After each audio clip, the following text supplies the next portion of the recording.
Tell me a little bit about this new online learning option that students can now utilize.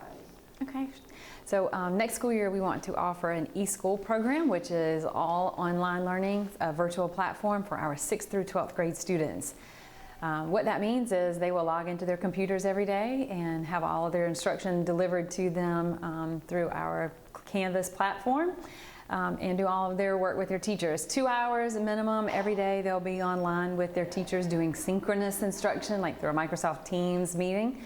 And then the days that they aren't meeting live with their teacher, they will have homework assignments to complete in the Canvas platform. So they'll be doing the synchronous sessions Monday through Thursday, and then Fridays will always be asynchronous, working on your own independently.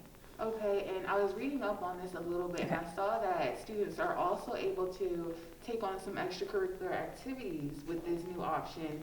Tell us about the extracurricular activities that students can take. Sure. So if you were a student at ARC and you decided that you wanted to enroll in the e-school, during the day you would not go to ARC, you would participate in your online classes. But you are still an ARC student, so you would still be allowed to go and participate in clubs, extracurricular activities, athletics, the school prom, because you are still a Richmond Academy student. And I was just using that one for an example, but whatever the school offers, they would have access to. So can you tell us a little bit about where the idea came from to start this online school? Was it kind of, did you get some good feedback from during the pandemic, or where did the idea come from? We actually tried it a few years ago to see what kind of interest would be out there. We had a very small number of applicants, but one of the things that the pandemic really has taught all of us, the community, our parents and the students, is that this platform and this way of learning really works well for some of our students. And so the idea was there, but really how to do it and the interest was driven by some of the things that we experienced during the school closures. The things that we know is that if a student is independent, real self-disciplined, they can stay on top of their task. Some of them do very well in that platform. And I know you said that you all were looking at doing something like this a few years ago. That was pre-COVID, correct?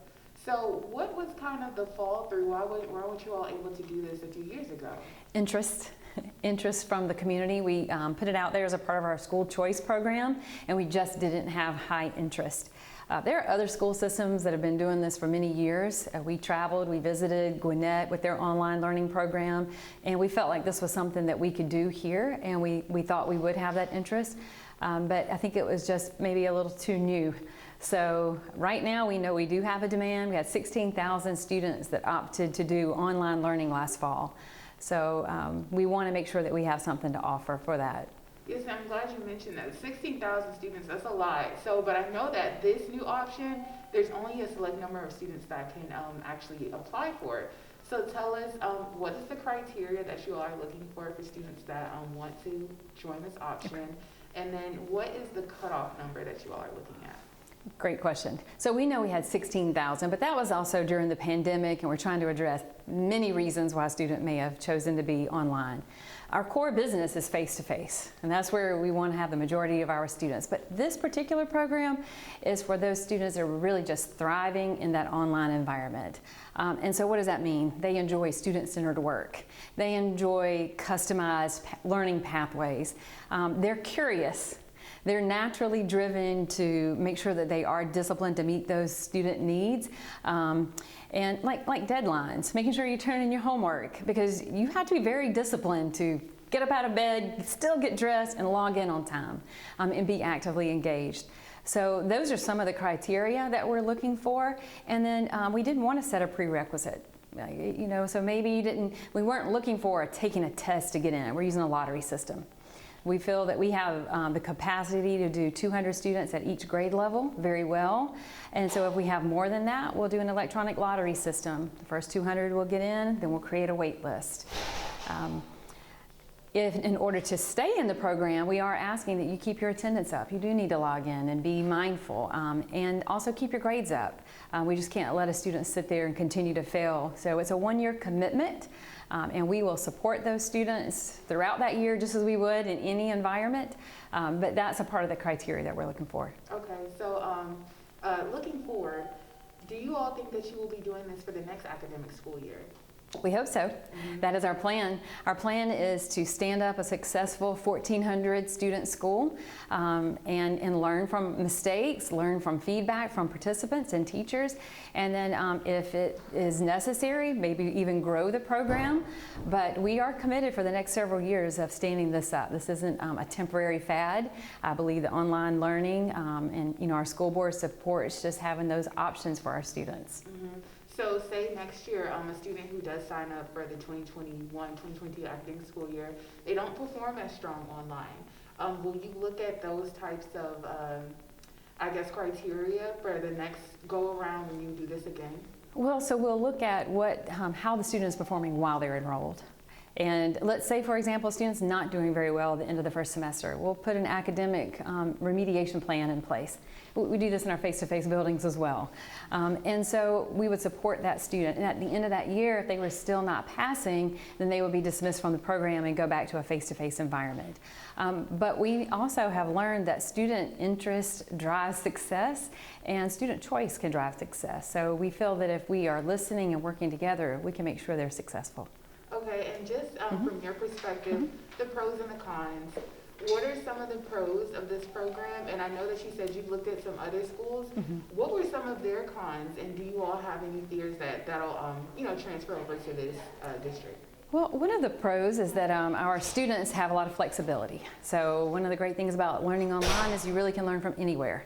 So it gives our families just an opportunity to have some flexibility in where they're learning.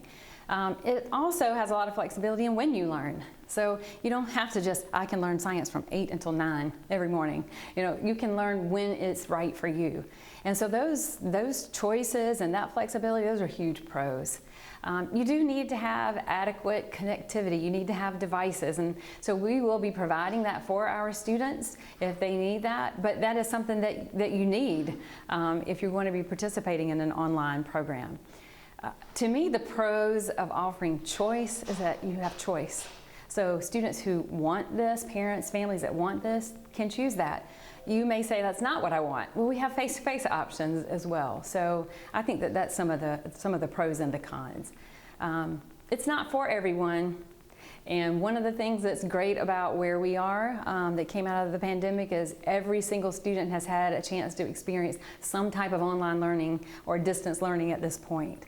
So they know that wasn't for me, or I really like this and this is how I want to continue. Great. Is there anything else you wanted to add or anything I forgot to ask you? The application, I get that question a lot, is May 1 through May 28. And after that time, we will conduct the lottery system, and we will let all of our families know one way or the other whether they were in or if they're on the wait list, and if they're on the wait list, where they are on the wait list. Okay. So there's a wait list. Well, if we have that much interest, right? Right. So if people are put on that wait list, what's next for them? So the way we use our wait list for all of our choice programs is that if one of the 200, maybe they move away, maybe they change their mind, we go to the next person on the wait list, and we just kind of continue to call. Which means if you're, number 1 or 2 on the wait list, there's a pretty good chance you may still get in. If we have huge interest and you're number 1,000, you probably won't, right? So, but they at least will know where they are. Okay, and 2 more questions for you.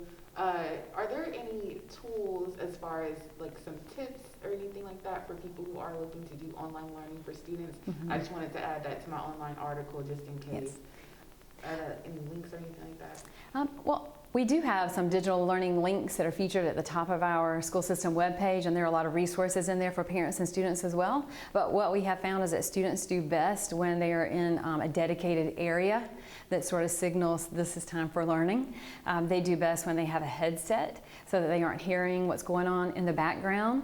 And they also do best whenever it's not out in the family room where you have family members walking by in the background, just potentially causing distraction for other students as well. So that dedicated learning space is one of the things that parents want to set up at home. Setting up a calendar of events so that you can help track and make sure you have everything turned in on time. There is a calendar feature inside Canvas, but there's no replacement for the good refrigerator calendar to keep up with what's due. Right.